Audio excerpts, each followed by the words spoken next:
بسم اللہ الرحمن الرحیم۔ باب التسلیم، یعنی یہ باب سلام پھیرنے کے حکم کے بیان میں۔ اب سلام کا پھیرنا واجب ہے یا سنت؟ حضرت امام بخاری نے اس کے حکم کی طرف اشارہ نہیں کیا، اس لیے کہ اس میں علماء کا اختلاف ہے۔ حضرت امام مالک، امام شافعی، امام احمد ابن حنبل رضی اللہ تعالی عنہم نے یہ فرمایا کہ اگر نمازی نے اپنی نماز لفظ السلام علیکم کے بغیر مکمل کی تو اس کی نماز باطل ہے۔ یہاں تک کہ علامہ نبوی نے تو فرمایا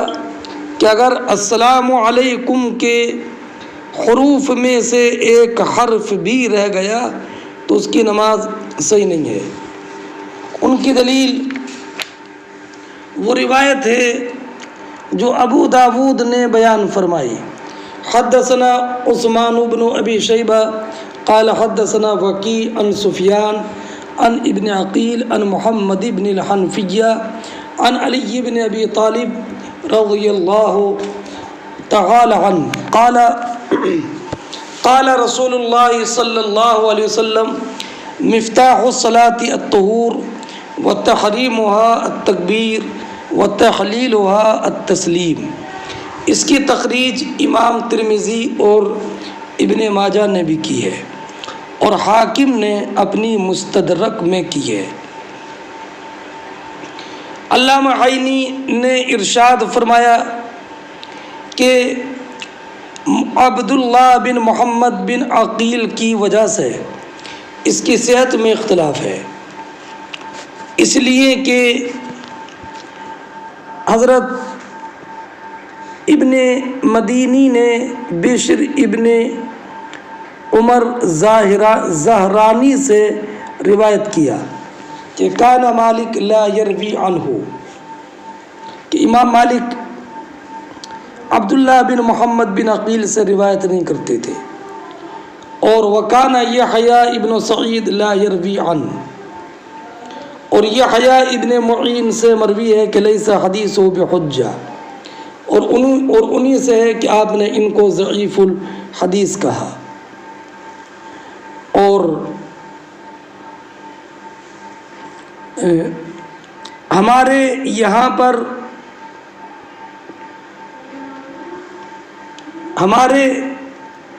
یہاں پر یہ تسلیم فرض نہیں ہے، اس لیے کہ حضرت علی رضی اللہ تعالیٰ عنہ کا ایک قول حضرت امام طحاوی نے نقل فرمایا، من رابہ اذا رفع رأسہ من آخر سجدۃ فقد تمت صلاتہ۔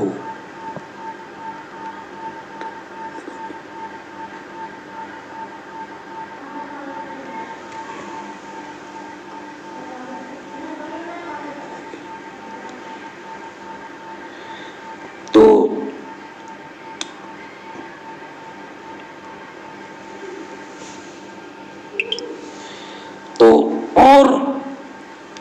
دوسرا جواب یہ کہ یہ حدیث خبر واحد کے قبیل سے ہے تو اس سے فرضیت ثابت نہیں ہوگی، اور تکبیر تحریمہ کی فرضیت جو ہے وہ نص کی وجہ سے ہے۔ وَاذْكُرِ اسْمَ رَبِّكَ وَذَكَرَ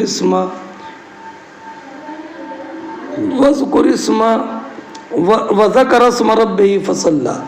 وَرَبَّكَ فَكَبِّرْ۔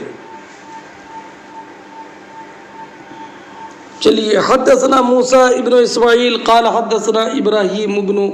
سعد قال حدثنا الزہری عن ہند بنت الحارث ان ام سلمہ رضی اللہ تعالی عنہ قالت کان رسول اللہ صلی اللہ علیہ وسلم اذا سلم قام النساء۔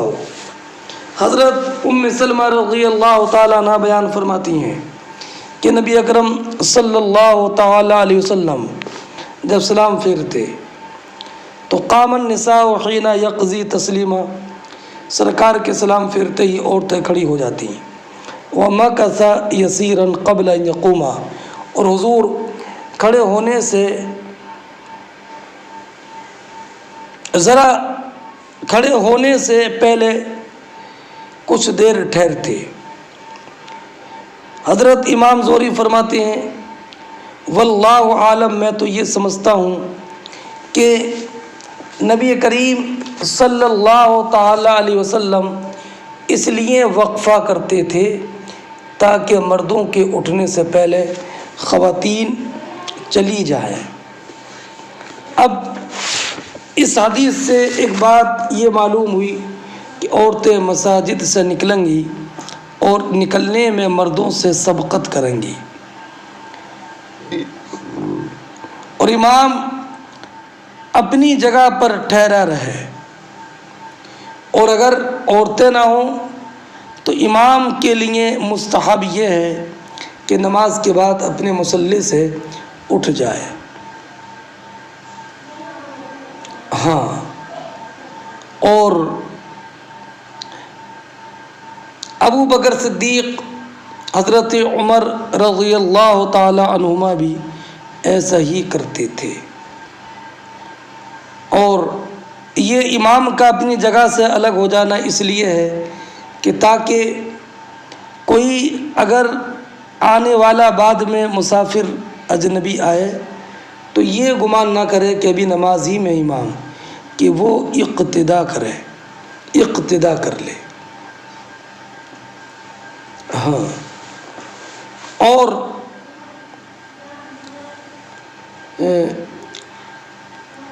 جب نماز سے فارغ ہو جائے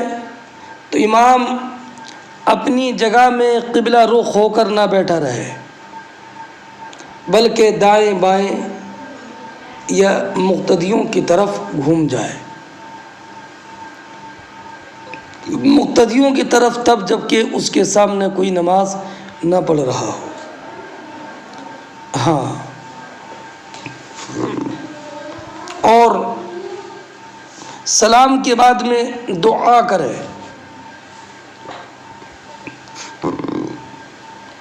ہاں، اس حدیث سے یہ معلوم ہوا کہ نگاہ نیچے رکھنا واجب ہے، اور اگر عورتیں بھی جماعت میں شامل ہیں تو امام اپنی جگہ پر ٹھہرا رہے۔ چلیے، باب یسلم حین یسلم الامام، یہ باب اس بارے میں کہ امام جب سلام پھیرے تو امام کے سلام پھیرنے کے ساتھ ہی مقتدی بھی سلام پھیرے، یعنی مستحب یہ ہے کہ جب امام السلام علیکم ورحمۃ اللہ کہے تو مقتدی اب دعا میں مشغول نہ رہے، بلکہ مقتدی بھی امام کے ساتھ میں سلام پھیرے۔ ایسا نہیں کہ امام کے سلام سے فراغت کا انتظار کرے۔ اور وکان ابن عمر رضی اللہ تعالی عنہما یستحب اذا سلم الامام ان یسلم من خلفہ، حضرت عبداللہ ابن عمر رضی اللہ تعالی عنہ مستحب جانتے تھے کہ جب امام سلام پھیرے تو اس کے جو مقتدی ہیں وہ بھی امام کے ساتھ سلام پھیرے، یعنی مقتدیوں کا سلام امام کے سلام کے ساتھ ہو، ہے نا۔ حدثنا حباب بن موسیٰ قال اخبرنا عبد الله اخبرنا معمر عن الزهري عن محمود بن ربيع عن اتبان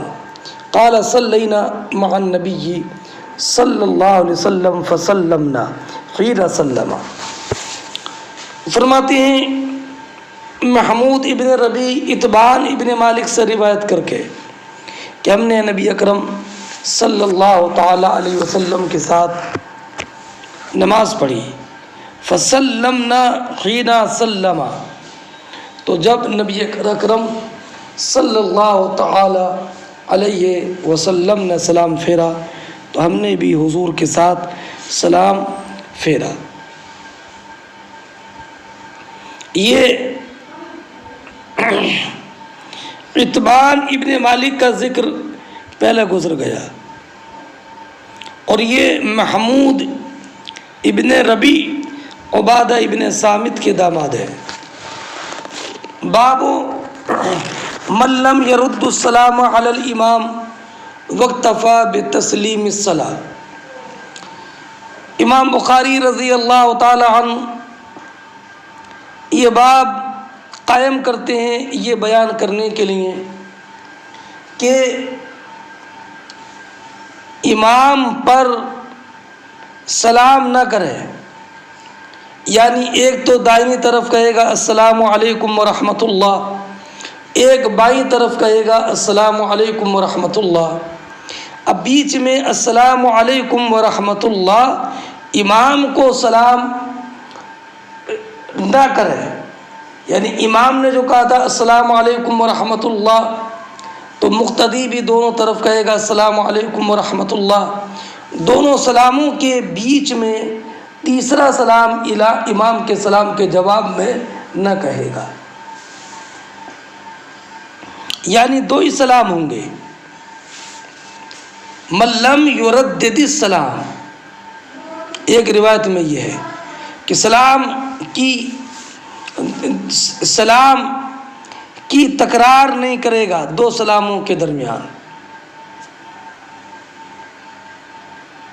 سمجھ گئے؟ یعنی صرف دو ہی سلام اس کے لیے کافی ہیں، ہاں بلکہ حضرت عمر بن عبدالعزیز، حسن بصری، محمد ابن سیرین، امام اوزاعی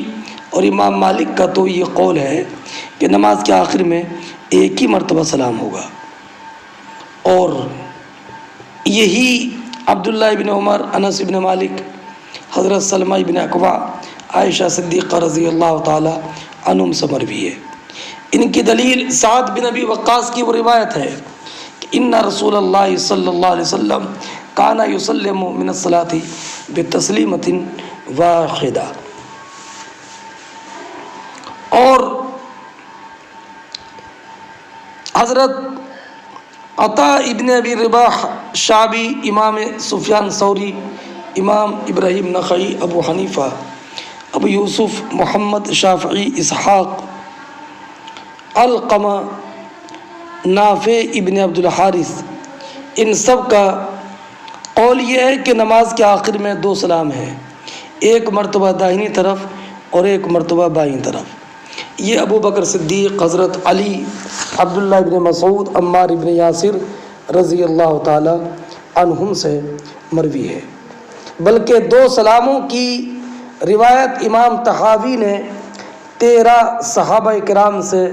روایت کی ہے، ان میں حضرت سعد، علی، عبداللہ ابن مسعود، عمار ابن یاسر، عبداللہ ابن عمر، جابر ابن سمرہ، برا ابن عازب، وائل ابن حجر، عدی ابن عمیر حضرمی، ابو مالک اشعری اور طلق ابن علی، اوس ابن ابی اوس وغیرہ ہیں۔ اور حضرت ابو سعید خدری، سالم ابن سعد، حذیفہ ابن یمان، مغیرہ ابن شعبہ، واصلہ ابن اسقع، عبداللہ ابن زید رضی اللہ تعالی عنہم سے بھی یہ روایت ہے کہ نمازی اپنی نماز کے آخر میں دو سلام پھیرے گا، ایک سلام دائنی طرف اور ایک سلام بائیں طرف۔ اور جو حضرت سعد بن ابی وقاص کی روایت عبداللہ ابن عمر نے روایت کی ہے تو اس کا جواب یہ ہے کہ یہ وہم ہے۔ حدیث عبداللہ ابن مبارک نے جو حضرت سعد بن وقاص سے روایت کی ہے وہ یہ ہے کہ نبی کریم کانا یسلم عن یمینہ وعن یسارہ، ہاں چلیے اب السلام یہ کیا ہے، سنت ہے کہ واجب ہے؟ تو امام اعظم کے نزدیک واجب ہے، اور امام طحاوی نے یہ فرمایا کہ دونوں طرف سلام السلام علیکم کہنا یہ واجب ہے۔ حدثنا عبدان قال اخبرنا عبد اللہ قال اخبرنا معمر عن الزہری قال اخبرنی محمود بن ربیع وزعم انه قال رسول اللہ صلی اللہ علیہ وسلم، فرماتے ہیں محمود ابن ربیع کہ انہیں یہ بات اچھی طرح یاد ہے کہ نبی اکرم صلی اللہ تعالی علیہ وسلم نے ایک ڈول میں سے پانی پی کر ان کے اوپر کلی کر دی تھی بطور تبرک۔ ہاں، اور وہ ڈول ان کے گھر کا تھا۔ اس کے بعد میں قال سمعت عتبان بن مالک الانصاریہ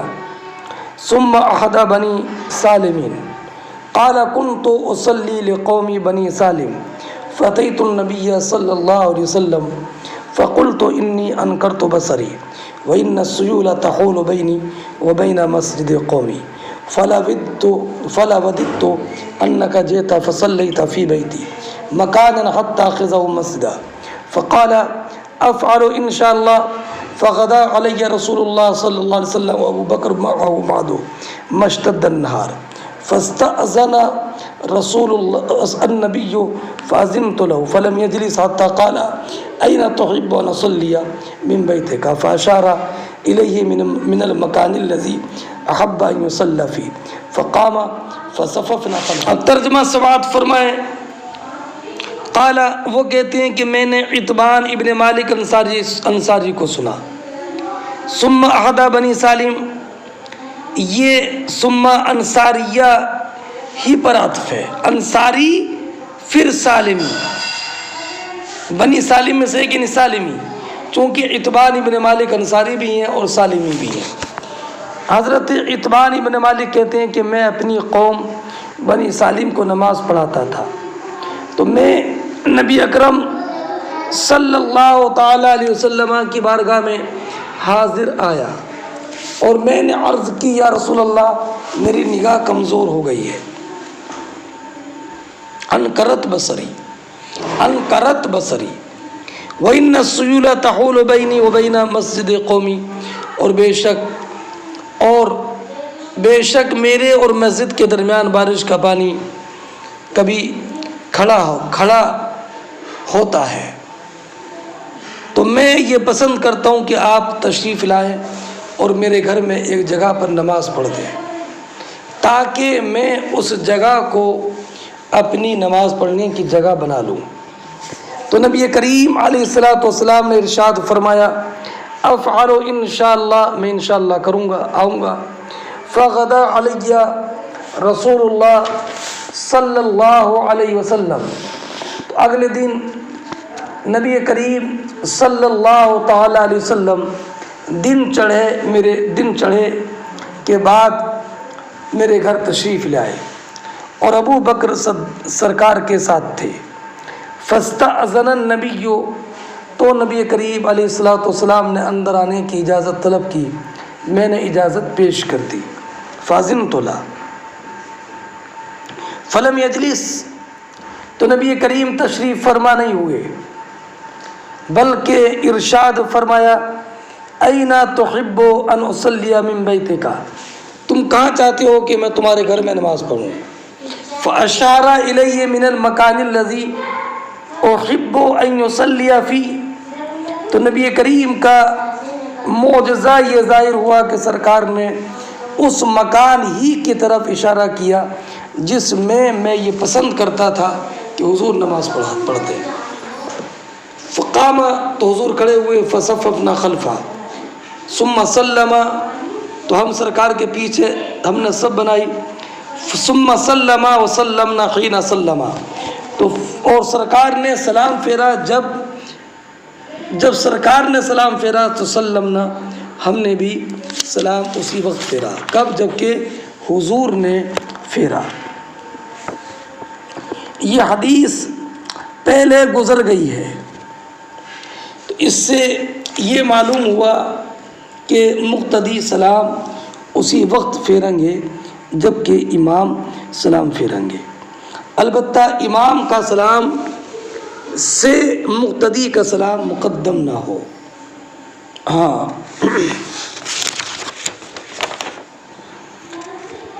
اگلا باب دیکھیں، باب الذکر بعد الصلاۃ۔ یہ باب اس بارے میں کہ نماز سے فارغ ہونے کے بعد ذکر کا بیان۔ حدثنا اسحاق بن نصر قال حدثنا عبد الرزاق قال اخبرنا ابن جریج قال اخبرني عمرو ان ابا معبد مولى ابن عباس اخبره ان ابن عباس رضی اللہ تعالی عنہما اخبره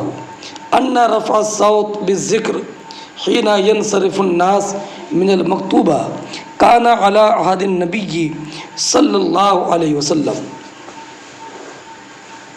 حضرت عبد الملک بن عبدالعزیز ابن جریج کہتے ہیں کہ مجھے خبر دی عمر ابن دینار نے کہ ابو معبد جو حضرت عبداللہ ابن عباس کے آزاد کردہ غلام ہیں جن کا نام ہے نافذ، انہوں نے بتایا کہ عبداللہ ابن عباس رضی اللہ تعالی عنہما نے انہیں خبر دی کہ ان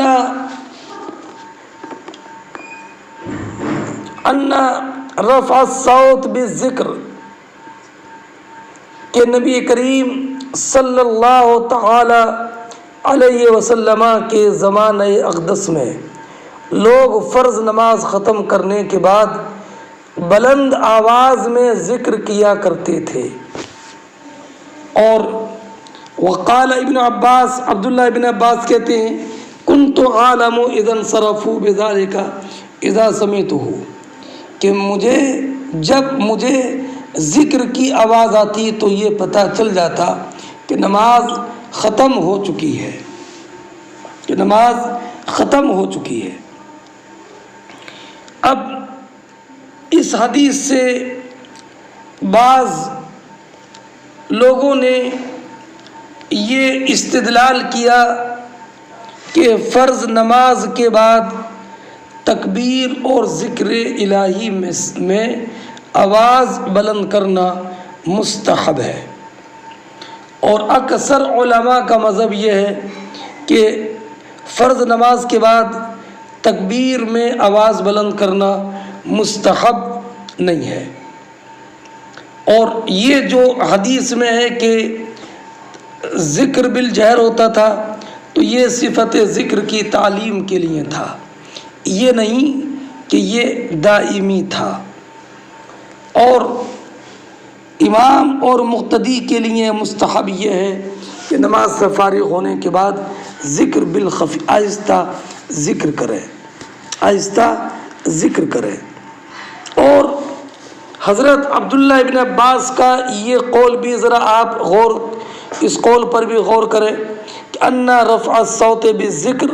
کان علی عہد النبی، نبی کریم علیہ الصلوۃ والسلام کے زمانے میں تھا۔ اس میں بھی اس بات پر دلیل ہے کہ یہ بعد میں فرض نمازوں کے بعد ذکر بالجہر باقی نہ رہا۔ اگر ذکر بالجہر بعد میں بھی ہوتا تو یہ حضرت عبداللہ ابن عباس یہ نہیں فرماتے کہ ان رفع الصوت کان علی عہد النبی صلی اللہ علیہ وسلم۔ اور اس سے ایک بات یہ بھی معلوم ہوئی کہ حضرت عبداللہ ابن عباس رضی اللہ تعالی عنہ آخری صفوں میں رہتے تھے، آخری صف میں، اور آخری صف میں سلام کی آواز نہیں پہنچتی تھی۔ جب ذکر بالجہر ہوتا تھا تب ان کو پتہ چلتا تھا کہ نماز ہو گئی۔ اور آخری صف میں کیوں رہتے تھے؟ اس لیے کہ یہ نابالغ بچے تھے۔ اور علامہ عینی فرماتے ہیں کہ اذن صرفو، اذن کنت عالم اذن صرفو، کہ نماز سے فارغ ہونے کو میں اسی سے جانتا تھا کہ تکبیر میں سن لیتا تھا۔ اس کا ظاہر یہ ہے کہ حضرت عبداللہ ابن عباس اپنے کم عمری کی وجہ سے بعض اوقات میں نماز بجماعت میں حاضر نہیں ہوتے تھے۔ یہ حضرت علامہ عینی نے فرمایا۔ حدثنا علی بن عبد اللہ قال حدثنا سفیان قال حدثنا عمرو، یہ عمرو ابن دینار ہے، قال اخبرنی ابو معبد عن ابن عباس رضی اللہ تعالیٰ عنہما قال كنت عارف انقضاء صلاة النبی صلی اللہ علیہ وسلم بالتکبیر، کہ میں نبی کریم علیہ الصلاۃ والسلام کی نماز کو کے اختتام کو تکبیر کے ذریعے پہچانتا تھا، تکبیر کے ذریعے پہچانتا تھا۔ اس سے ایک بات یہ معلوم ہوئی کہ یہاں پر کوئی اور بلند آواز مکبر نہیں تھا جس کی آواز دور تک پہنچتی۔ اور اس سے یہ بھی معلوم ہوا کہ عبداللہ ابن عباس رضی اللہ تعالی عنہ نابالغ ہونے کی وجہ سے نماز بجماعت کی میں شرکت پابندی سے نہیں کرتے تھے۔ چلیے ہاں، قال علی حدثنا سفیان عن معمر حدثنا سفیان عن عمرو قال كان ابو معبد اصدق موالی ابن عباس قال علی واسمه نافذ۔ سنیے، حضرت امام بخاری رضی اللہ تعالی عنہ اس سے اشارہ یہ کرتے ہیں کہ عمرو ابن دینار نے روایت کی ہے ابو معبد سے، تو ابو معبد سے جب عمرو کی ملاقات، عمرو ابن دینار کی توجہ رکھنا، عمرو ابن دینار کی ملاقات بعد میں ہوئی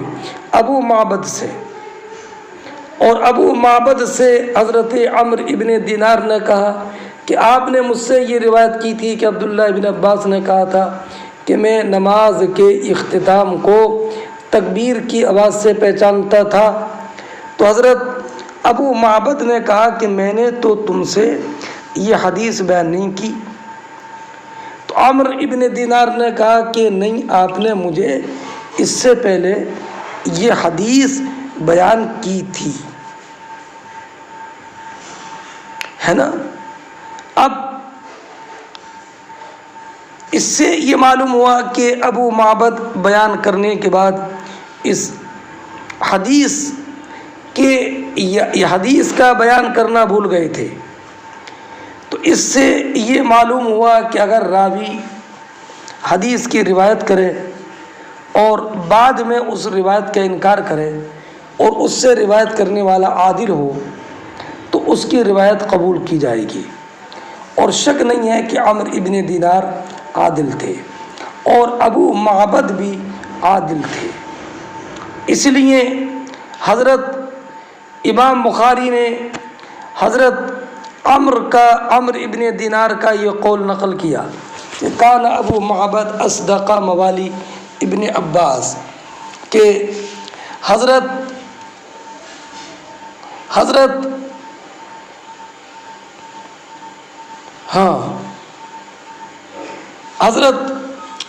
ابو معبد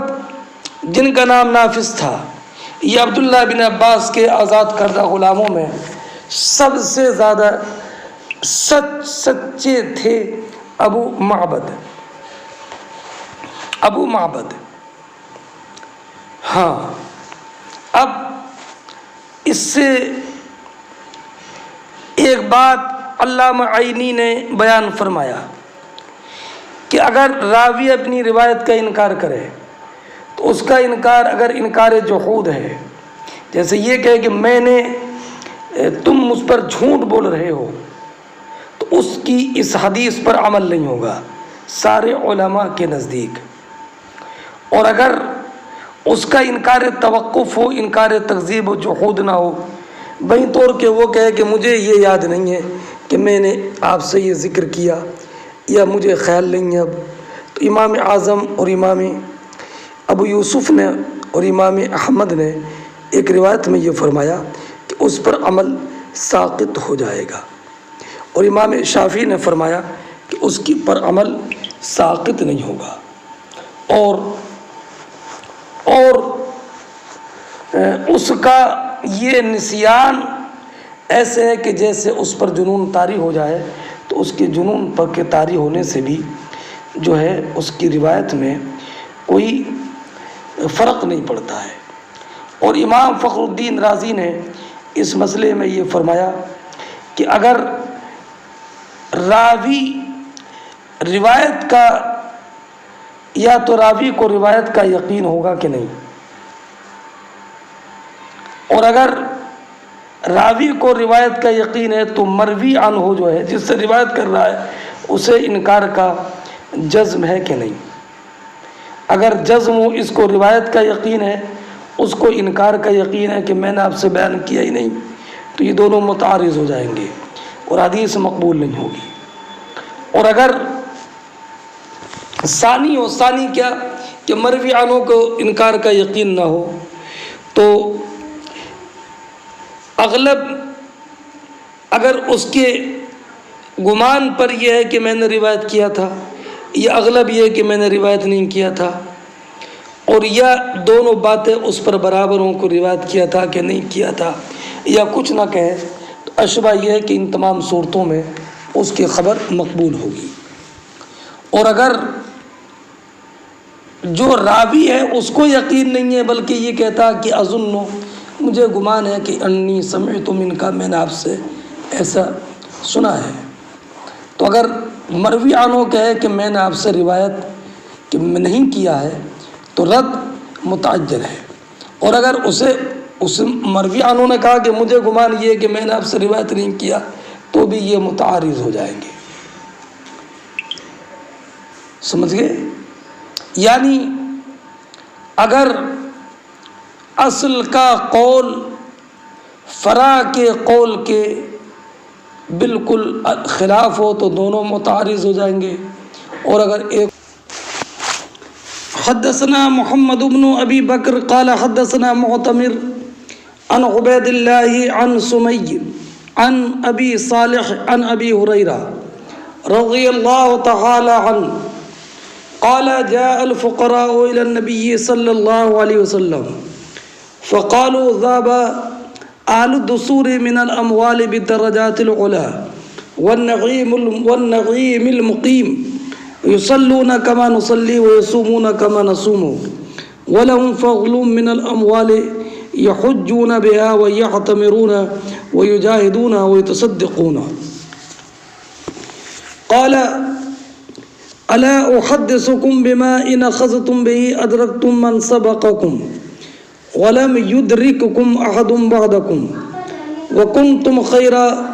من أنتم بين ظهرانيه إلا من عمل مثله تسبحون وتحمدون وتكبرون خلف كل صلاة 33 فاختلفنا بيننا فقال بعضنا نسبح 33 ونحمد 33 ونكبر 34 فرجعت إليه تقول سبحان الله والحمد لله والله أكبر حتى يكون منهن كلهن 33۔ یہ حضرت ابو ہریرہ رضی اللہ تعالی عنہ کی روایت ہے حضرت ابو ہریرہ رضی اللہ تعالیٰ عنہ بیان فرماتے ہیں کہ کچھ غریب لوگ نبی کریم صلی اللہ تعالیٰ علیہ وسلم کی خدمت میں حاضر ہوئے۔ انہوں نے نبی اکرم صلی اللہ تعالیٰ علیہ وسلم کی بارگاہ میں عرض کی، یا رسول اللہ، امیر لوگ اپنے اموال، اپنے مالوں کی وجہ سے زیادہ درجات حاصل کر گئے اور جنت کی نعمتیں بھی حاصل کر لیں گے۔ یہ لوگ نماز ادا کرتے ہیں جیسے ہم نماز ادا کرتے ہیں، جیسے ہم روزہ رکھتے ہیں ایسے یہ لوگ بھی روزہ رکھتے ہیں، لیکن ان کے پاس چونکہ مال زیادہ ہے جس کے ذریعے یہ لوگ حج کر لیتے ہیں، عمرہ کر لیتے ہیں، جہاد میں حصہ لیتے ہیں، صدقہ دیتے ہیں۔ تو نبی اکرم صلی اللہ تعالی علیہ وسلم نے ارشاد فرمایا، کیا میں تمہیں ایسی بات نہ بتاؤں کہ اگر تم اسے حاصل کر لو گے تو تم اس مقام تک پہنچ جاؤ گے جہاں تک وہ تم سے آگے نکل چکے ہیں، اور تمہارے بعد آنے والا شخص تم تک نہیں پہنچ سکے گا، اور تم سب لوگوں کے مقابلے میں بہتر ہوگے سوائے اس شخص کے جو اس پر عمل کرے۔ وہ کیا عمل بتایا حضور نے؟ تم لوگ ہر نماز کے بعد 33 مرتبہ سبحان اللہ، الحمدللہ اور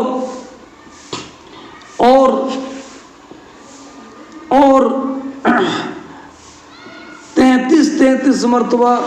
اللہ اکبر پڑھ لیا کرو۔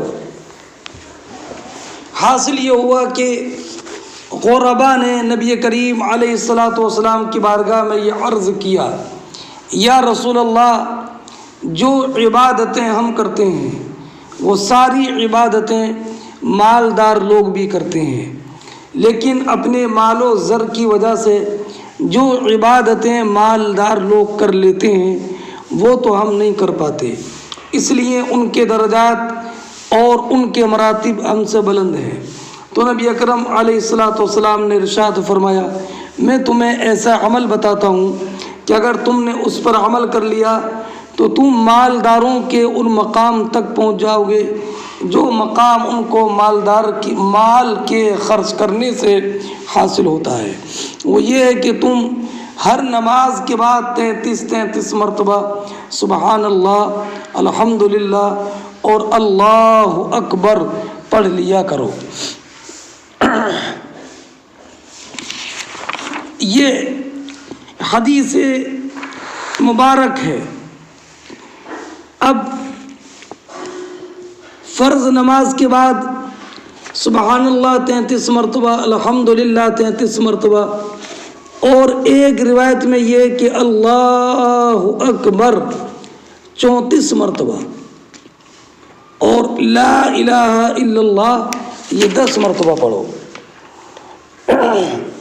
یہ روایت نسائی شریف میں ہے، اور ہاں یہ فقراء جو نبی کریم علیہ الصلاۃ والسلام کی بارگاہ میں حاضر ہوئے، فقراء فقیر کی جمع ہے، تو ان فقراء میں ابو ذر غفاری اور ابو درداء رضی اللہ تعالی عنہ بھی ہیں۔ یہ نسائی شریف کی روایت ہے، اور ترمذی شریف کی روایت میں اللہ اکبر 34 مرتبہ کہنے کا ذکر ہے۔ اب میں چند الفاظ کی تشریح کر دوں۔ ذهب آل الدثور، ذهب آل الدثور، دثور یہ دثر کی جمع ہے، دثر کے معنی مال کثیر۔ ہاں تو فرمایا یا رسول اللہ، ذهب آل الدثور من الاموال، مالوں کے ذریعے مالدار لوگ بدرجات العلا، علا یہ علا یہ علیا کی جمع ہے، علیا اعلیٰ کا مؤنث ہے۔ والنعیم المقیم، نعیم کے معنی جس کے ذریعے انسان نعمت پائے، اور مقیم کے معنی ہمیشگی کی نعمت، ہمیشگی کی نعمت۔ اور ابن ماجہ کی جو روایت ہے وہ ابو ذر غفاری سے ہے، اس میں بھی یہ ہے کہ تم 33 مرتبہ سبحان اللہ، الحمدللہ، اللہ اکبر، اور ان میں سے ایک کو 34 مرتبہ کہو۔ اور ایک روایت میں یہ بھی ہے کہ اس کے بعد آخر میں یہ بھی پڑھ لیا کرو، لا الہ الا اللہ وحدہ لا شریک لہ لہ الملک و لہ الحمد وہو علی کل شیء قدیر۔ تو انسان کے سارے گناہ مٹ جائیں گے، یعنی گناہ صغیرہ اگرچہ وہ سمندر کے جھاگوں کے برابر ہوں۔ اب نبی اکرم صلی اللہ تعالی علیہ وسلم نے یہ ارشاد فرمایا کہ ان کلمات کے پڑھنے کی وجہ سے تم کو وہ اجر عظیم حاصل ہوگا جو جہاد کرنے سے یا حج کرنے سے یا عمرہ کرنے سے اور یا مال کا صدقہ کرنے سے حاصل ہوتا ہے۔ تو اب ذرا شائبہ یہاں پر یہ ہے کہ وہ حج، عمرہ، جہاد یا صدقہ امور شاقہ ہیں، اور ان کلمات کا پڑھنا تو بڑا آسان ہے، اس میں کوئی بھی مشقت نہیں ہے۔ تو یہ اتنے آسان کلمات کا پڑھنا ان اعمال شاقہ کے مساوی کیسے ہو جائے گا؟ تو علامہ عینی علیہ رحمت و رضوان نے ارشاد فرمایا کہ ان اعمال کا جو حاصل ہے وہ اخلاص ہے۔ آپ دیکھیں کہ حالت محتاجی میں اللہ رب العزت کی حمد یہ بلا شبہ اعمال میں سب سے شاق بھی ہے اور افضل بھی ہے۔ اور پھر یہ کہ ثواب کے لیے یہ لازم نہیں ہے کہ وہ مشقت کی مقدار ہو، کہ آپ نہیں دیکھتے کہ کلمہ شہادت پڑھنے میں وہ ثواب ہے جو بہت ساری عبادات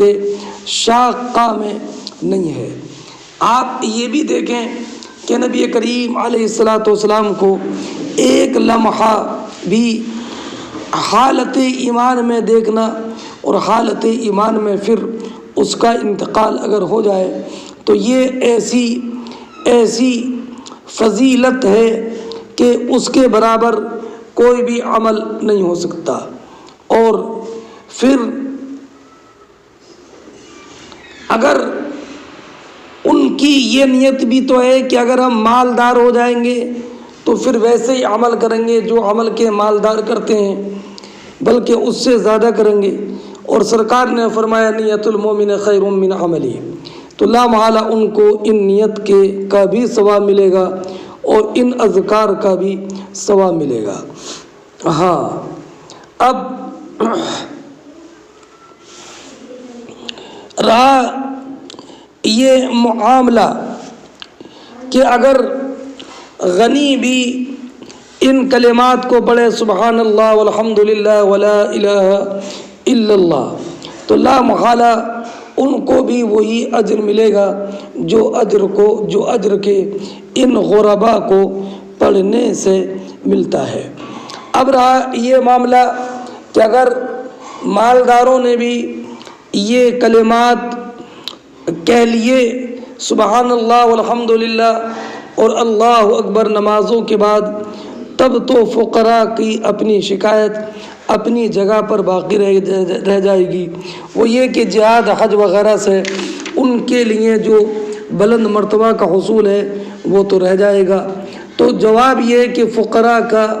مقصود یہ ہے کہ جو درجات بلند اور نعیم مقیم اغنیاء کو حاصل ہے وہ ان کو بھی حاصل ہو جائے، بس یہ ان کا مقصود تھا، یہ نہیں کہ یہ ان سے افضل نہ رہے۔ ہاں اب سبحان اللہ پہلے کہنا ہے 33 مرتبہ، اس لیے کہ یہ تمام عیوب و نقائص سے اللہ رب العزت کی تنزیہ ہے۔ پھر 33 مرتبہ الحمدللہ کہنا ہے، اس لیے کہ یہ اللہ رب العزت کے لیے صفات کمال کا اس بات ہے۔ اور اس کے بعد میں پھر اللہ اکبر 33 یا 34 مرتبہ کرنا ہے کہنا، اس لیے کہ یہ تعظیم ہے۔ تو لا محالہ جو نقائص سے پاک ہوگا اور جمیع محامد کا مستحق ہوگا تو اس کی تعظیم واجب ہے، اور یہ تعظیم جو ہے وہ تکبیر سے ہوگی۔ اور یہ ہر نماز کے بعد کہنا خلف کل صلاۃ، اور ایک روایت میں دبر کل صلاۃ، اور ایک روایت میں اثر کل صلاۃ۔ اور یہ کہنا کب ہے؟ صلاۃن خلف کل صلاۃن، یہ فرض و نفل دونوں کو شامل ہے، لیکن اکثر علماء نے اس کو فرض پر محمول کیا ہے، اس لیے کہ مسلم شریف کی بعض روایتوں میں مکتوبہ کی قید ہے۔ ہاں اب فرماتے ہیں کہ 33 مرتبہ کہنا ہے۔ فاختلفنا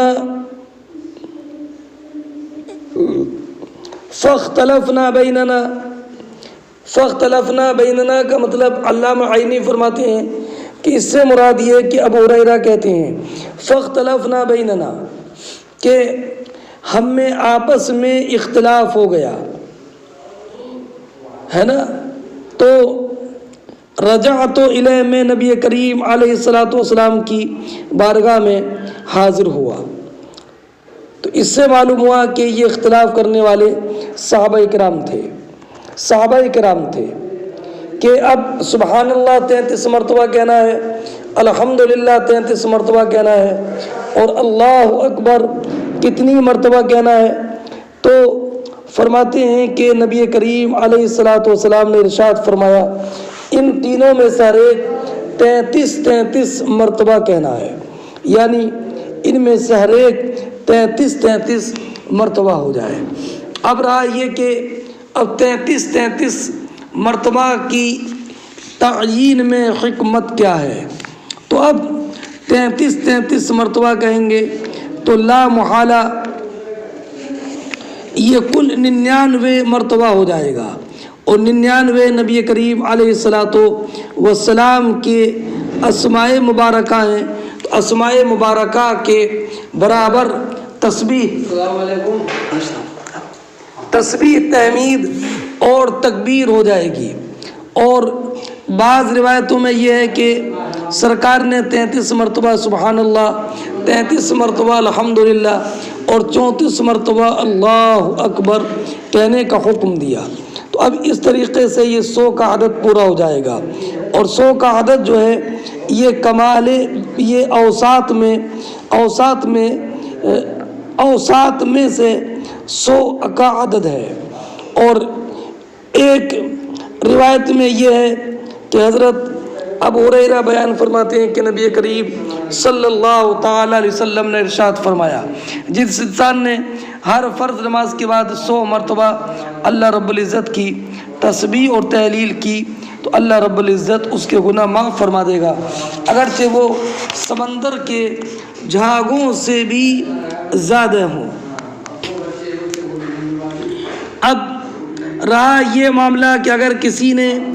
اس تعداد سے زیادہ کہہ دیا تو بھی یہ ثواب حاصل ہوگا، اس لیے کہ یہ ثواب اس معین عدد کو مکمل کرنے پر ہے، تو لہذا یہ زیادتی اس معین عدد کے حصول کے بعد اس ثواب کو زائل کرنے والی نہیں ہوگی۔ البتہ بہتر یہ ہے کہ اس تعداد کو پورا کرے۔ اور اس سے ایک بات یہ معلوم ہوئی کہ فقیر صابر غنی شاکر سے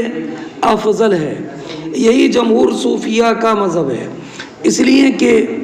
تہذیب نفس اور ریاضت یہ فقر کے ساتھ اس سے زیادہ ہوتی ہے جو کہ مالداری کے ساتھ ہوتی ہے۔ اور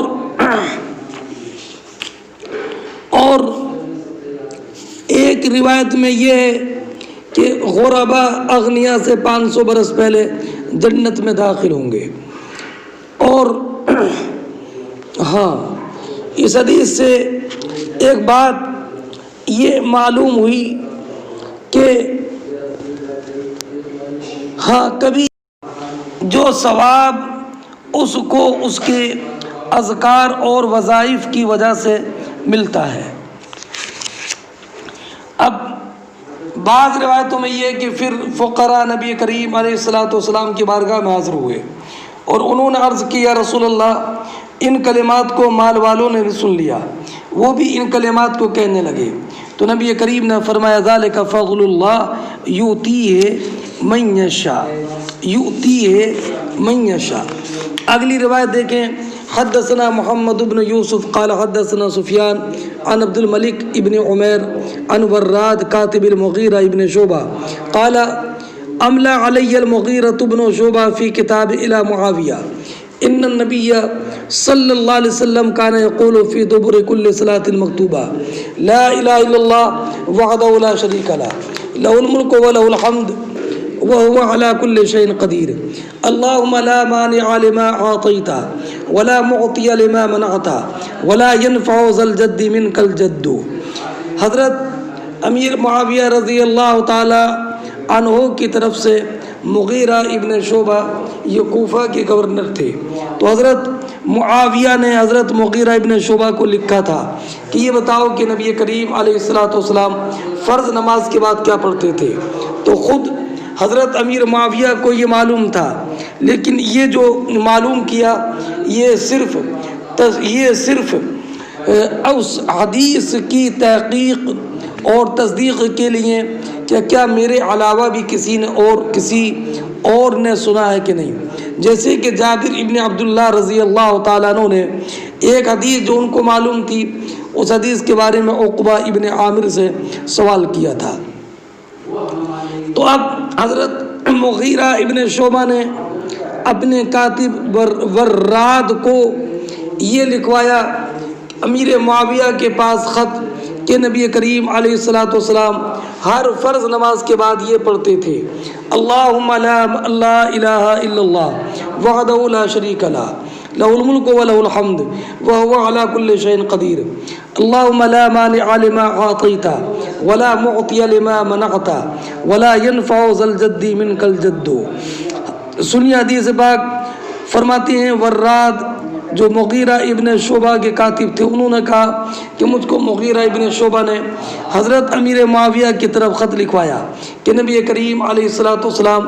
ہر فرض نماز کے بعد پڑھتے تھے، لا الہ الا اللہ، اللہ کے سوا کوئی معبود نہیں، تنہا ہے تو لا شریک لہ، اس کے لیے کوئی شریک نہیں، لہ الملک، اس ہی کے لیے حکومت ہے، وَلَهُ الْحَمْدُ وَهُوَ عَلَى كُلِّ شَيْءٍ قَدِيرٌ اللہم لا مانع لما اعطیت، اللہ جس کو تو عطا کرے اسے کوئی روکنے والا نہیں ہے، ولا معطی لما منعت، اور جس کو تو روکے اسے کوئی عطا کرنے والا نہیں ہے، ولا ينفع ذا الجد منک الجد، اور یا اللہ تیرے مقابل کسی مالدار کو اس کی مالداری فائدہ نہیں پہنچائے گی، کسی مالدار کو اس کی مالداری فائدہ نہیں پہنچائے گی۔ اور جد کے معنی حصے کے بھی آتے ہیں، تو معنی یہ ہوگا ولا ينفع ذا الحظ حظہ من الدنیا بدلک، یا اللہ تیرے اطاعت کے بدلے میں کسی بھی حصے والے کو اس کا دنیا کا حصہ نفع نہیں پہنچائے گا۔ اس حدیث سے اور ایک روایت میں ولا ينفع ذی الجد جیم کے کسرے کے ساتھ ہے، تو معنی یہ ہوگا کسی کوشش والے کو اس کی کوشش تیرے مقابل میں نفع نہیں پہنچائے گی۔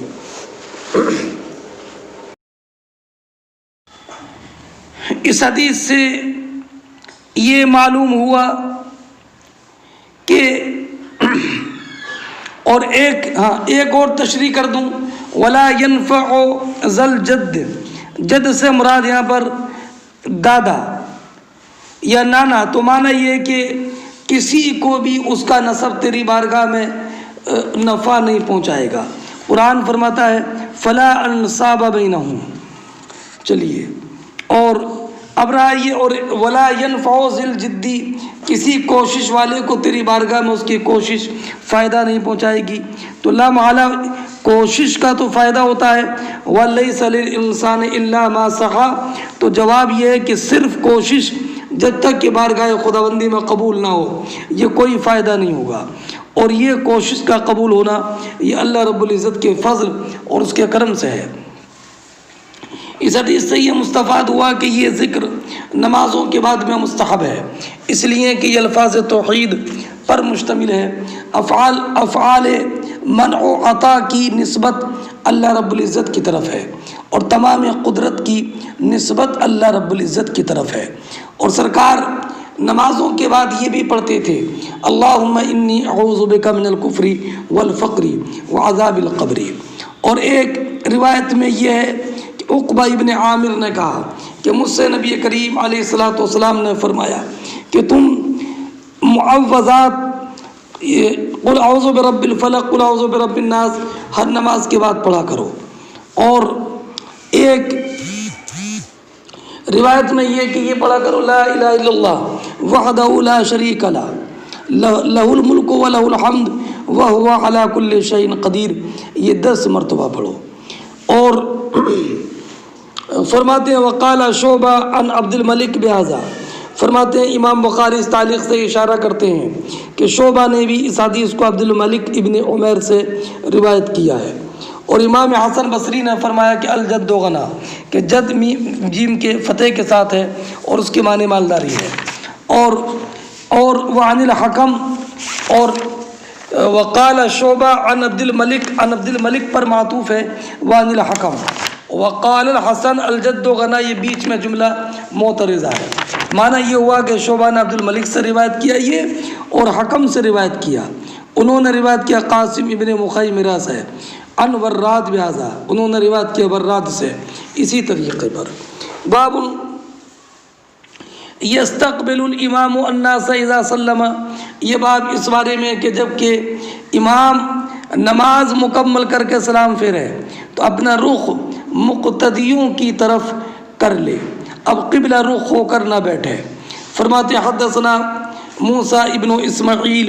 قال حدثنا جریر بن حازم قال حدثنا ابو الرجاء عن سمرہ ابن جندب قال كان النبی صلی اللہ علیہ وسلم اذا صلی صلاة اقبل علینا بوجہی، کہ نبی کریم علیہ الصلوۃ والسلام جب نماز پڑھتے تو اپنا رخ ہماری طرف کر لیا کرتے تھے۔ مقتدیوں کی طرف رخ کرنے میں حکمت یہ ہے کہ تاکہ مقتدی اگر مسائل شرعیہ معلوم کرنا چاہیں تو معلوم کر لیں، اور یہ بھی حکمت ہے کہ آنے والے کو یہ معلوم ہو جائے کہ نماز ہو چکی ہے، اس لیے کہ اگر امام اسی حالت میں بیٹھا رہے تو شاید یہ وہم ہو جائے کہ امام تشہد میں ہے۔ فرماتے ہیں حدثنا عبداللہ ابن مسلمہ عن مالک عن صالح ابن کیسان عن عبید اللہ ابن عبداللہ ابن عتبہ ابن مسعود عن زید ابن خالد الجوہنی انہ قال، زید ابن خالد جوہنی کہتے ہیں کہ نبی کریم علیہ الصلوۃ والسلام نے ہم کو صبح کی فجر کی نماز پڑھائی حدیبیہ میں، بارش کے بعد جو بارش کے رات میں ہوئی تھی۔ جب فلما انصرف، جب نماز سے فارغ ہو گئے، اقبل علی الناس، تو حضور نے اپنا رخ لوگوں کی طرف کیا اور فرمایا تم جانتے ہو کہ اللہ تمہارے رب نے کیا کہا؟ تو صحابہ کرام نے کہا اللہ و رسول عالم، تو کہا کہ رب نے فرمایا اصبح من عبادی مؤمن بی و کافر، میرے بندوں میں سے بعض نے صبح کی اس حال میں کہ مجھ پر ایمان لانے والے ہیں، اور کچھ نے اس حال میں صبح کی کہ میرے ساتھ کفر کرنے والے ہیں۔ تو جس نے یہ کہا مطرنا بفضل اللہ و رحمتہ، کہ ہم پر بارش اللہ کے فضل و کرم سے ہوئی ہے، تو مؤمن بی و کافر بالکوكب، وہ مجھ پر ایمان لانے والا ہے اور وہ ستاروں کی تاثیر کا منکر ہے، اور جس نے یہ کہا کہ بارش بنو ان کذا و کذا فلاں فلاں نچھتر اور تارے سے ہوئی ہے، تو فذالک کافر بی و مؤمن بالکوکب۔ محل ترجمہ فلما انصرف اقبل علی الناس۔ اور آپ یہ جانتے ہیں کہ حدیبیہ یہ وہ مقام ہے کہ جہاں پر مشرکین نے نبی کریم علیہ الصلوۃ والسلام کو زیارت بیت اللہ سے روکا تھا، اور حدیبیہ ہی میں درخت کے نیچے بیعت رضوان ہوئی تھی۔ اور یہ حدیبیہ سن 6 ہجری میں ماہ ذی قعدہ میں ہوئی تھی، سمجھ گئے۔ اب نبی کریم علیہ الصلوۃ والسلام نے رات میں بارش کے بعد یہ جو فرمایا تھا کہ بعض بندوں نے میرے ساتھ کفر کرنے کی حالت میں صبح کی، اور بعض بندوں نے مجھ پر ایمان لانے کی حالت میں صبح کی۔ جس نے یہ کہا کہ بارش کرنے والے خالص نچھتر ہیں، ان کو مؤثر حقیقی مانا انہیں کو بارش کرنے والا مانا، تو یہ کفر ہے۔ اور جس نے یہ کہا کہ بارش اللہ کے فضل و کرم سے ہوئی ہے، وہ اس نے مجھ پر اپنے ایمان کا اظہار کیا اور تارے کی تاثیر کا انکار کر دیا۔ قرآن کریم میں خود فرماتا ہے ما یفتح اللہ للناس من رحمت فلا ممسک لها وما یمسک فلا مرسل له من بعدہ وهو العزیز الحکیم۔ یہ حدیث پہلے بھی کئی مرتبہ گزر گئی ہے۔ ایک سرکار نے یہ پوچھا، اے میرے صحابہ جانتے ہو کہ تمہارے رب نے کیا کہا؟ اس سے یہ معلوم ہوا کہ امام اپنے شیخ اپنے تلامذہ پر کوئی مسئلہ پیش کرے تاکہ ان کو غور کرنے کی اور تأمل کی ان پر تنبیہ ہو جائے، اور ان میں جو دقت نظر ہے اس کا امتحان ہو جائے۔ اور یہ بھی معلوم ہوا کہ اللہ رب العزت نے ہر شے کے لیے سبب پیدا کیا ہے جس کی طرف حکم کی نسبت ہوتی ہے۔ حقیقت میں مؤثر حقیقی اللہ رب العزت ہی ہے۔ اور اس سے یہ بھی معلوم ہوا کہ نبی کریم علیہ الصلوۃ والسلام نے وہ خبر دی جو اللہ رب العزت نے اپنے پیارے حبیب کو بلا واسطہ ملک بتایا۔ حدثنا عبداللہ سمع یزید قال اخبرنا حمید عن انس قال اخر رسول اللہ۔ ایک مرتبہ نبی کریم علیہ الصلوۃ والسلام نے عشاء کی نماز کو مؤخر کر دیا آدھی رات تک۔ ثم خرج علینا فلما صلی، حضور نے نماز پڑھائی، اقبل علینا بوجہہ، یہی محل ترجمہ ہے۔ سرکار نے اپنا رخ ہماری طرف کیا اور فرمایا ان الناس قد صلوا، اے لوگو لوگ نماز پڑھ کے سو گئے، وانکم لن تزالوا فی صلاۃ من تظرتم الصلاۃ، اور تم نمازی میں تھے جب سے کہ تم نماز کے انتظار میں تھے۔ یہ حدیث بھی گزر چکی ہے۔ باب مکث الامام فی مصلی بعد السلام، یہ باب اس بارے میں کہ امام کیا سلام کے بعد اپنے نماز پڑھنے کی جگہ پر ٹھہرا کیوں، ذکر و دعا میں مشغول رہے، اور یا وہاں پر نفل نماز پڑھنا شروع کر دے۔ امام بخاری نے اس کا حکم بیان نہیں کیا، اس لیے کہ اس میں فقہاء کا اختلاف ہے۔ فرماتی ہے وقال لنا آدم، حدثنا آدم نے کہا قال لنا آدم، اس لیے کہ آدم نے امام بخاری سے یہ روایت نقل کے اعتبار سے نہیں کی بلکہ مذاکرہ کے طور پر کی، اور مذاکرہ کا مرتبہ تحدیث کے مرتبے سے کم ہے۔ قال لنا آدم حدثنا شعبہ عن ایوب عن نافع قال کان ابن عمر یصلی فی مکانہ الذی صلی فی الفریضہ، کہ حضرت عبداللہ ابن عمر اسی اپنی جگہ میں نماز پڑھ لیتے تھے جس میں کہ فرض نماز پڑھتے تھے۔ اس مسئلے میں بہت اختلاف ہے۔ امام اعظم رضی اللہ تعالی عنہ نے فرمایا ہر وہ فرض نماز جس کے بعد کے نفل پڑھنا ہے تو اپنے مصلی سے ہٹ جائے، اور جس کے بعد کے نفل نماز نہیں ہے جیسے کہ عصر و صبح تو وہ مخیر ہے، چاہے تو وہاں پر بیٹھ کر ذکر خیر کرے اور چاہے تو الگ ہٹ جائے۔ ہاں، اور عبداللہ ابن مسعود رضی اللہ تعالی عنہ بھی فرماتے ہیں کہ نبی کریم علیہ الصلوۃ والسلام جب نماز اپنی مکمل کر لیتے تو تیزی کے ساتھ منتقل ہو جاتے، یا تو کھڑے ہو جاتے یا وہاں سے منحرف ہو جاتے۔ اور حضرت عائشہ صدیقہ رضی اللہ تعالی عنہا و عبداللہ ابن مسعود دونوں کی روایت ہے کہ نبی کریم علیہ الصلوۃ والسلام سلام پھیرنے کے بعد بس اتنی مقدار بیٹھتے کہ یہ پڑھتے اللہم انت السلام و منک السلام تبارکت یا ذا الجلال والاکرام۔ اور حضرت قتادہ سے مروی ہے کہ حضرت صدیق اکبر سلام پھیرتے تو آپ اٹھ جاتے۔ حضرت عمر رضی اللہ تعالی عنہ نے فرمایا کہ سلام کے بعد بھی امام کا اسی حیت پر بیٹھے رہنا یہ بدعت ہے۔ چلیے، اور جمہور کا مذہب یہ کہ امام اس جگہ میں نماز نہ پڑھے جس جگہ میں کہ اس نے فرض پڑھا ہے، اور بلکہ امام ہٹ جائے یا دونوں کے درمیان کلام سے فصل کر لے۔ ففعلہ القاسم فرماتے ہیں کہ قاسم بن محمد بن ابی بکر صدیق رضی اللہ تعالیٰ عنہ نے بھی نفل نماز اسی جگہ میں پڑھی جس جگہ میں کہ فرض نماز پڑھی تھی۔ اور وَيُذْكَرُ عَنْ أَبِي هُرَيْرَةَ رَفْعَهُ، اور ابو ہریرہ سے مذکور ہے کہ آپ نے نبی کریم علیہ الصلوۃ والسلام تک رفع کیا کہ لا يتطوع الامام فی مکانہ، کہ امام اپنی جگہ میں نفل نماز نہ پڑھے۔ لیکن امام بخاری فرماتے ہیں لم یصح، یہ حدیث صحیح نہیں ہے، اس لیے کہ اس کی اسناد میں ضعف ہے، اس لیے کہ ان کی اس اسناد میں ابراہیم ابن اسماعیل ہے، اور ابو حاتم نے کہا کہ ابراہیم ابن اسماعیل یہ مجہول ہے۔ اور یہ لم یصح کا مطلب یہ کہ یہ رفع صحیح نہیں ہے۔ لیکن ابو داود شریف نے اس کی روایت، ابو داود شریف میں اس کی روایت ہے، اور پھر انہوں نے اس پر کوئی جرح نہیں کی ہے۔ اور ایک روایت میں ہے کہ حضرت امیر معاویہ رضی اللہ تعالیٰ عنہ نے سائب ابن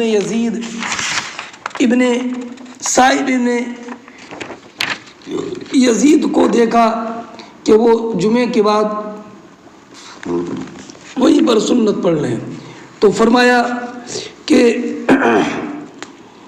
کہ جب امام سلام پھیرے تو اٹھ کر اپنے مقام سے اٹھ کر نماز، تو جب امام نے سلام پھیرا تو فرماتے ہیں کہ میں اپنی جگہ سے اٹھ کر نماز پڑھنے لگا وہیں پر۔ تو حضرت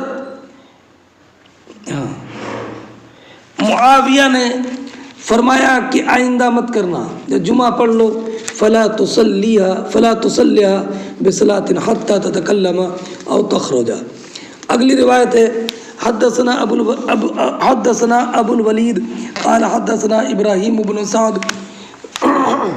قال حدثني الزهري عن ہند بنت الحارث عن ام سلمہ بنت حارث، ہند بنت حارث ام سلمہ سے بیان کرتی ہیں کہ نبی کریم جب سلام پھیرتے تو اپنی جگہ پر تھوڑی دیر ٹھہرے رہتے۔ ابن شہاب زہری کہتے ہیں کہ ہمارا خیال تو یہ ہے، اللہ خوب جانے، کہ سرکار اسی لیے اپنی جگہ سے نہیں اٹھتے تھے تاکہ عورتیں اپنی جگہ سے چلی جائیں۔ وقال ابن ابی مریم کہتے ہیں کہ ہمیں خبر دی نافع ابن یزید نے، ہمیں خبر دی جعفر ابن ربیعہ نے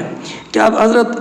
امام زہری نے ان کو لکھا کہ مجھ کو ہند بنت حارث فراسیہ نے ام سلمہ سے روایت کی، اور ام سلمہ کی سہیلیوں میں سے تھی ہند بنت حارث فراسیہ، کہ نبی کریم علیہ الصلوۃ والسلام سلام پھیرتے تو عورتیں اٹھ کر اپنے گھروں میں آ جاتی۔ نبی کریم علیہ الصلوۃ والسلام کے واپس آنے سے پہلے یہ ہند بنت حارث فراسیہ بھی ہے اور بعض روایتوں میں قراشیہ بھی ہے، تو یہ فراسیہ اور بعض روایتوں میں ہے قراشیہ۔ تو چونکہ یہ بنی فراس سے تھیں، لیکن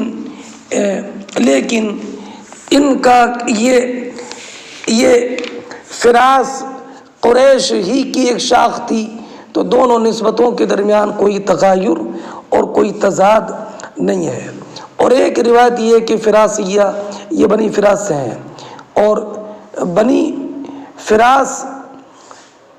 سے بھی ہیں، اور چونکہ ان کی نسبت انہوں نے معاہدہ کر لیا تھا اور حلیف ہو گئے تھے قریش کے، اس اعتبار سے بھی ان کو قریشیہ کہا جاتا ہے۔ حضرت عبداللہ ابن عمر نے اس کا ذکر کیا کہ قریشیہ اس لیے کہا جاتا ہے لما حالف زوجہا، اس لیے کہ ان کے شوہر نے قریش سے عقد حلیف ہو گئے تھے۔ کس کے؟ قریش کے۔ اب امام بخاری نے کئی سند بیان کی ہیں، بعض میں فراسیہ ہے، بعض میں قرشیہ ہے۔ قال ابن واب عن یونس عن ابن شہاب اخبرتنا ہند الفراسیہ، وقال عثمان بن عمر اخبرنا یونس عن الزہری حدثتنی ہند الفراسیہ، وقال زبیدی اخبرنا زہری ان ہند بنت الحارث القرشیہ اخبرته وکانت تحتہ، اور یہ معبد ابن مقداد کندی کے نکاح میں تھیں، اور یہ بنی زورہ کے حلیف تھے۔ وکانت تدخل، اور یہ نبی کریم علیہ الصلوۃ والسلام کی ازواج کے پاس ازواج کی بارگاہ میں آتی رہتی تھی۔ وقال شعیب عن الزہری حدثتنی ہند القرشیہ، وقال ابن ابی عتیق عن الزہری عن ہند الفراسیہ، وقال لیث حدثنی یحییٰ ابن سعید حدثنا عن ابن شہاب عن امرات من قریش، یہاں پر قریش کا لفظ ہے۔